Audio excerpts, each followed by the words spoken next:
ساڑھے نات خان کہا میں مدینے جاواں مڑ کے نہ آواں. میں کہا کیوں جی خیر ہے تہاڈی طبیعت نو اتنی بگڑ گئی جڑی مدینے جاوے تے مڑ کے نہ آوے, کیوں نہ آوے؟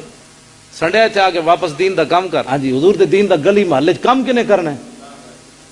قوم موسیٰ بن کھڑوتے ہو بھائی. آج پھر رسول اللہ خود اپنے دین واسطے پتھر کھان, حلوے مانڈے تو کھاویں, جیباں تو بھرے, ہوائی جہاز دے ٹکٹ تو لوے, تے آج پھر تو یہ توقع رکھدا قوم موسیٰ دی طرح کہ فَذَهَبَ أَنْتَ وَرَبُّكَ فَقَاتِلَا.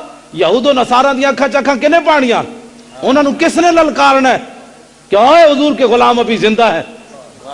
نعتاں پڑھ کے تو دین تو فارغ ہو کے بیٹھ جاندا, مولوی تقریر کر کے فارغ ہو کے بیٹھ جاندا. حضور دا امتی نمازاں 5 پڑھ کے کہندا میں دین دا کم کر بیٹھا. نمازاں تو اپنے واسطے پڑھیاں, ناموس رسول واسطے کی کام کیتا؟ حج تو اپنے واسطے کیتا ہے, عمرہ تو اپنے واسطے کیتا ہے, پتراں دا ویاہ تو اپنے واسطے کیتا ہے, کوٹھی تو اپنے واسطے بنائی, زمیناں تو اپنے واسطے خریدیاں. 10 رسول اللہ دی ناموس واسطے کیڑا کام کیتا؟